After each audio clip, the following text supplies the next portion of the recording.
I appreciate everybody taking some time today. I know it's O&D for a lot of people, a really busy part of the year, but I think it's important that we continue to stay fresh and keep the ball rolling with this program. So today, the schedule calls for basically other Spain. We're eliminating essentially Rioja, Navarra. It does say there is no Priorat, but I'm going to throw in Priorat because we're doing Catalunya and Andalucia with the exception of sherry styles.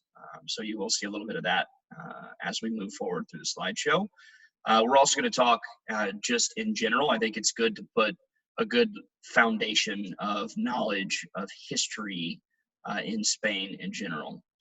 So with that, let's get fired up. All right, ancient history. If you go back as far as 1100 BC, you find the Phoenicians founding Cadiz and Jerez. In 900 BC, the Greeks sort of settled the northeastern coast, what we now know as Catalonia. In 25 BC, you see the Romanization of Hispania. At 476 Common Era, the Western Roman Empire actually falls. The Visigoths and other Germanic tribes begin to move in. In the 8th century, this is an important one, the Moors defeat the Visigoths, leading to Reconquista by the Christians. And so one of my favorite note cards that I ever wrote, and I think one of the first ones, if you're a Seinfeld fan, is, sorry, the card says moops. It always helps me to remember that the Moors actually were in Spain in the 8th century. The 15th century, you see Catholic monarchs ruling Spain. The 16th century, colonization really begins to bolster Spain as a superpower. Modern history, we start to get to the 1800s. You have the Spanish War of Independence from 1808 to 1814. That 19th century really saw the breakup of colonies, governments, and dictatorships. We had phylloxera, and then the First World War, the Spanish Civil War in the 1930s, the Franco era, followed by the Spanish Constitution finally coming on board in 1978. Here's a really blurry map of Spain. There's going to be some better ones as we move forward, but we're basically focusing up here for northeastern Spain, and then we're going to take a look at a little bit of Andalusia. I think, in addition to talking about overall general history of Spain, we have to talk a little bit about the quality tiers. I think we got into this a little bit with South Africa last week.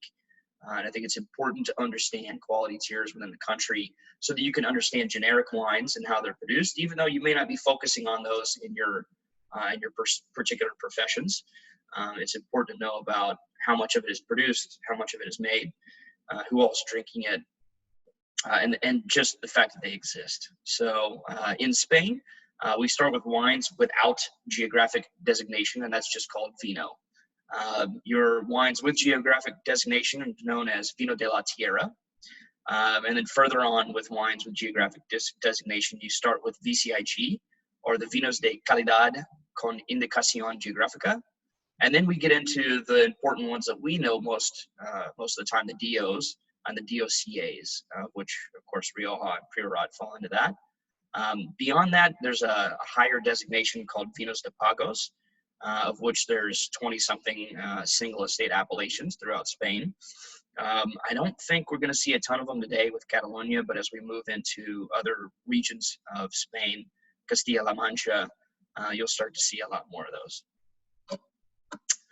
And then, of course, aging designations. The Spanish are famous for utilizing oak casks for aging and helping people to understand exactly how long a wine is aged in an oak cask based upon a given age category. So the general aging designations for Spain, for Crianza, red wines are 24 months total with 6 in cask. White wines are 18 with 6. And I tend to move things into months and not years so that I have a standardized thought in my mind. So I can only say 36 months, 24 months, so on and so forth. With Reserva, it's 36 with 12. For red, whites are 24 with 6. For Grand Reserva, it's 60 months with 18 in cask. and white wines are 48 months actually, with 6 in cask. That's total aging. As we get to a few different regions, they have some changes to these categories, so it could be a little confusing. It's very important to, I think, study these in different ways. We've broken up the syllabus to say that we're studying other Spain today. You know, we studied South Africa next week. I'll have to take a look and see what next week is. But it's important to compartmentalize these aging groups and not have them overlap in your mind when it gets to be test day or even when you're on the floor of a restaurant. There's a few other additional aging options. Noble is 18 months and casks of less than 600 liters or bottle. Añejo, 24 months of the same, and then Viejo is 36 months, excuse me, of aging and showing a distinct oxidative character. So the DOs that fall into Catalonia, and you'll see it spelled a couple of different ways here, depending on which regional dialect you're looking at. Here we're really focusing on the Mediterranean Sea to the east, and of course the Pyrenees Mountains to the northeast. So the DOs that fall into it are Alella, Catalunya, Cava, Conca de Barbera, Costas del Segre, Emporda, Montsant, Penedes, Paratge, Priorat, Tarragona, and Terra Alta. Of these, perhaps the most important, Cava, which really begins in Catalonia and San Saduri de Anoia, but is the only DO that covers the entire country, the exception of Vino de las Tierras, but it's the only DO itself that covers the entire country. There's really only a handful of producers that are making Cava outside of this particular region. There's a couple down in southwest Spain, and I think we'll actually get to that as we study those regions. Of course, Priorat, I think we mentioned that it wasn't supposed to be on this presentation, but I went ahead and threw it in because I had some extra time for it.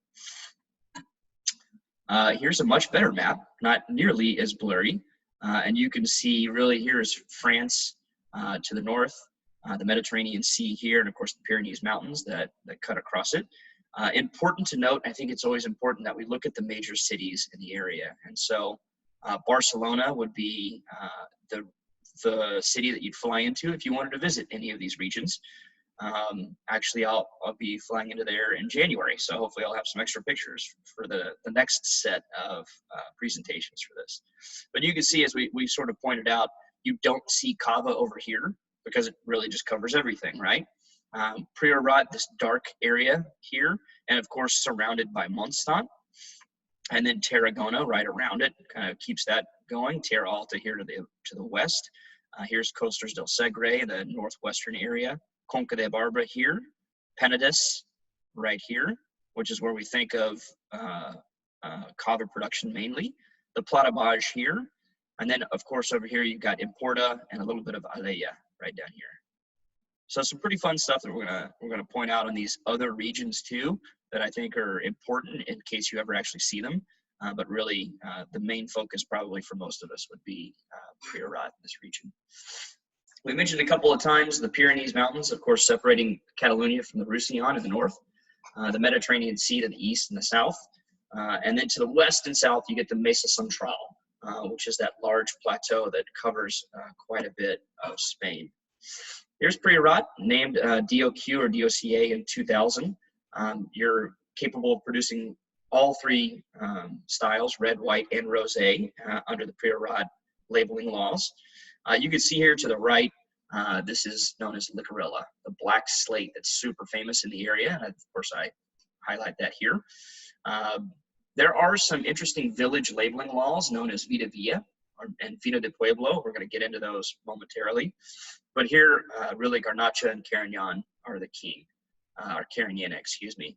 The styles are changing pretty dramatically recently. I think we've all known them as being sort of big and powerful wines.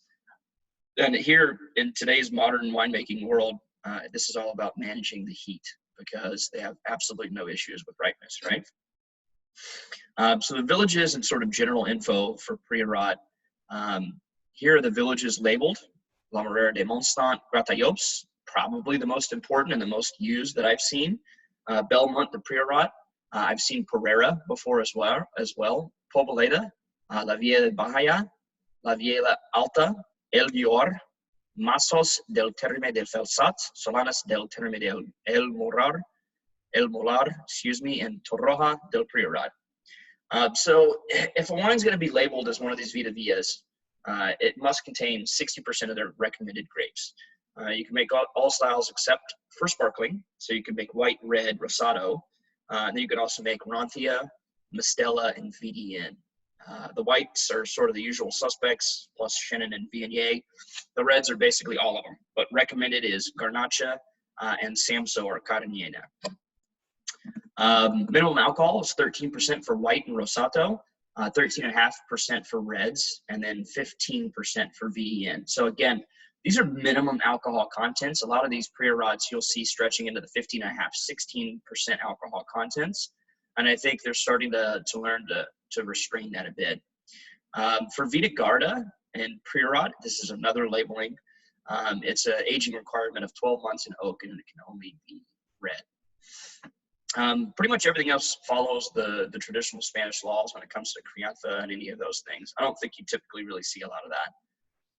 It's established in 2000, as we mentioned, and 2009 was elevated to DOCA.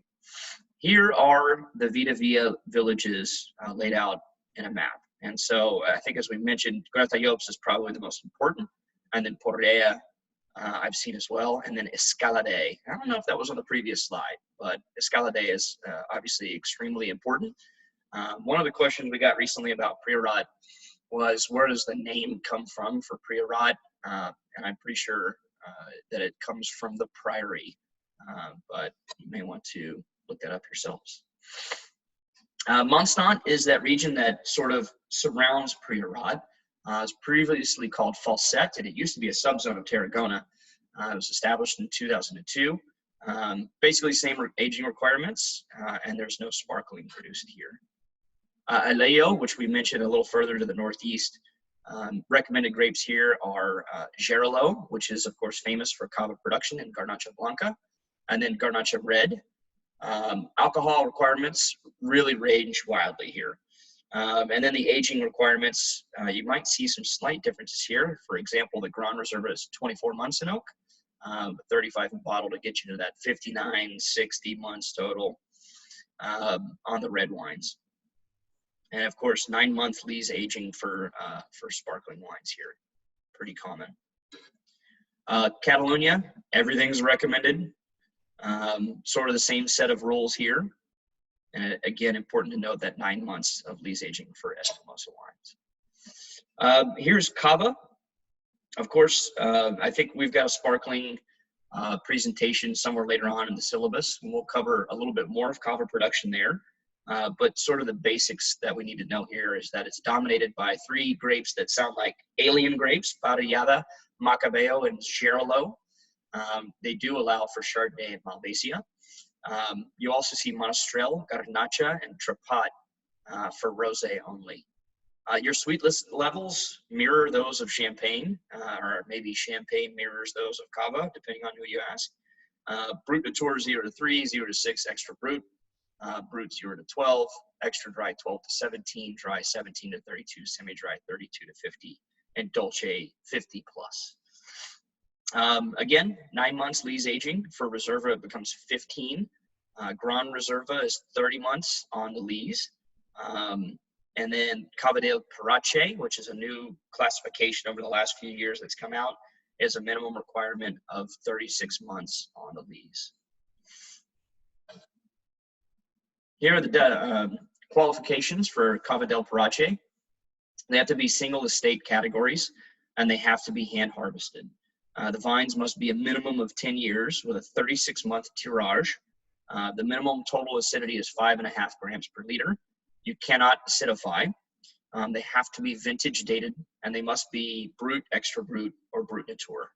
And I think on the previous slide, the Grand Reserva, I should indicate here, this is brut, extra brut, and brut nature only. So no sweetness allowed in Cava del Paratge. So if you want to take this for what it's worth, the maximum amount of residual sugar in a Grand Reserva or a Cava del Paratge is 12 grams per liter. The Conca del Barbera DO, again, sort of right in the heart of Catalunya. Recommended grapes here, you see Macabeo again, we see Chardonnay again, Garnacha Blanca again. Here we blend in a little bit of Chenin Blanc, Moscatel de Gras Petit, Periada, and Sauvignon Blanc. So you start seeing Sauvignon Blanc here as we get a little further inland. You can also use Moscatel de Alexandria. For red wines here, your recommended grapes are Cabernet Franc, Cabernet Sauvignon, so your international varietals, Pinot Noir, Merlot, Syrah. In addition to Garnacha, Monastrell, Trepat, Old Yebre, which is another synonym for Tempranillo. And I think it's important to note, you're always going to find those, hey, what are the different synonyms for Tempranillo? Tinto Rojo, Tinto Roriz, and Old Yebre fits into that as well. And then Samso, otherwise known as Canadina or Carignan. Here you can produce all styles of wine, from red, white, rosé, sparkling, Rancia, Mistel, and Vin du Natural. But here's some interesting, the Roble and Barrique have no minimum max aging, but the length of time in oak must be labeled, and the oak has to be smaller than 330 liters. This isn't the only region in Spain that you'll find with maximum oak sizes of around this area. I believe Rueda has a 330 liter maximum on their oak barrels as well. The Costas del Segre, here you find 7 subzones. Urgell, Garrigue, Payars, Jusa, Raimat, which is probably the most important, Arteza de Segre, Segria, and Val del Rio Corb. Same aging requirements, same grapes, but you can see Albarino here as well, interestingly enough. And then there's a Reserva Superior Espumosa that extends the age on lees to 24 months here. Emporda, a couple of subzones, and you'll find these titles in Spain a lot, Alt and Baix, high and low, essentially. So you'll find Alt Emporda and Baix Emporda. Here they produce a couple of VELs. So the V de Liqueur Garnacha de la Emporda is designated Ruby if it's made with Garnacha Red, or Ambre if it's made with Blanca. And it can be labeled as Vidolce Natural with a minimum must weight of 270 grams per liter. I've obviously never seen any of these. Would be really cool to see one. And then the Moscatel de la Emporda, which they use Moscatel, was sort of the same requirements. And then you see the same aging requirements with additional, again, here we find the Vino de Garda, which is 12 months in oak, same as you saw on Priorat. Penedes DO has another one of their unique VDLs, the Vino Dolce de Uva Sobremadurada. So this is Vita liqueur that's made from overripe grapes, essentially. Same general aging requirements here, though. Vino Espumoso Premium, though, is 18 months prior to release, and Reserva 24. 3 subzones here. Hey, what do you know? Alt, Medio, and Baix Penedes. So if you find yourself in a spot where you're having to answer about subzones in a given region of Catalonia, you can basically throw a dart with Alt and Baix and tack it on to the back end of the name. As we mentioned earlier, about 95% of all Cava is produced here in Penedes. Paratge, well, it's kind of the same basic shit. Tarragona, you'll find Roble and Tonel. These designations don't really carry that minimum requirement, but the length of oak aging and the maximum size of barrel has to be stated on the label once again. That falls at 330 liters. We mentioned that before. Garnacha de Tarragona's minimum aging is at 2 years, and Vino Rancio is 1 year in oak and must show an oxidative style. This is sort of the overarching deal for all of Catalonia. It allows for a lot more freedoms of production. Terra Alta, just like your Paratge, same as the rest. So that's Catalonia in a nutshell. It seems like it can be overwhelming, especially if you don't necessarily speak Spanish. But if you take the map and you take a look at it and look at the different regions and where the grapes are growing and how the categories fit as far as aging is concerned, I think you can pick up pretty quickly what's important, particularly with Priorat, Penedes, Cava, and things like that. Andalucia encompasses really the southern coast of Spain, and this is really, of course, the home of sherry, bullfighting, and flamenco. So these are really icons of Spanish culture. There's a lot of trade focus here, and it's multicultural for many centuries. We'll point it out here. And of course, you all are probably familiar with some of the Cava de Barrameda, Jerez, Montilla, Moriles, and Malaga. We'll talk about sort of those. We're going to get into sherry more when we get to 4 to 5 discussion, but just to kind of give you a general foundation of information to have before we get to that. Here is Malaga, the subzones of Arquica, Montes de Malaga, Manzanilla, Norte, and Serrania de Ronda. Authorized grapes here, of course, Pedro Jimenez is sort of king, Moscatel de Alejandra, Moscatel de Grana Menudo, or Moscatel Morisco. And then authorized are Lloren, Doradilla, and Rome, which is, of course, the only red grape here. You'll find a couple of definitions for their wines. Erope, concentrated grape must that's heated and reduced to 1/3 of its original volume. And then pantomima, which is concentrated grape must that's heated and reduced to half of its original volume. These are utilized to add back into sort of sweeter style of wines. Aging requirements for Malaga Vino de Licor. You'll see these listed here, anywhere from less than 6 months up to 60 months in oak. You'll also find color indications, and this is something that's common throughout France and Spain. Golden, rot gold, brown, and then dunkel, and you'll see differences in how much Erope they use in each one. You'll also find other label indications of Lagrima, Lagrima Criste, Paratge, and Vendimia Assoleado. I think those are important to probably thumb through. I don't know that you're ever actually going to get a bottle of wine in front of you that looks like that. I have never seen one. Jerez del Malaga incorporates the subzone of Serrania de Ronda. Here you see more Chardonnay, PX, and of course the Moscatel grapes. They do also recommend Sauvignon Blanc, which I find interesting. And then the reds you'll see more international varieties here: Cabernet Sauvignon, Merlot, Syrah, Tempranillo. And you can throw in Cabernet Franc, Pinot Noir, and Petit Verdot. Montilla Moriles, here we have a higher concentration of that Albarita soil that we talk about in sherry production. Recommended grapes here, I mean, 75% is Pedro Jimenez. You can use a little Verdejo and Moscatel and Torrontés and Mayren as well. Condado de Huelva to the west. Here you'll find Zalema as the recommended grape, and then, you know, sort of the same list of authorized grapes. More international flair on the Tintos. The styles produced are pretty broad range, anywhere from Blanco through to Cantado Viejo, Vino Generoso de Licor, and then, of course, Tintos as well.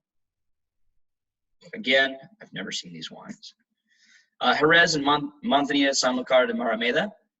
Here you're looking at Jerez de la Frontera as the communes of production, Sanlucar de Barrameda, El Puerto de Santa Maria, Chipiona Rota, Trebujena, Puerto Real, Chicana de la Frontera, and Lebrija. Of course, and we know these wines well for sherry production, Palomino Fino de Jerez, Pedro Jimenez, and Moscatel, which of course is only for varietal Moscatel wines.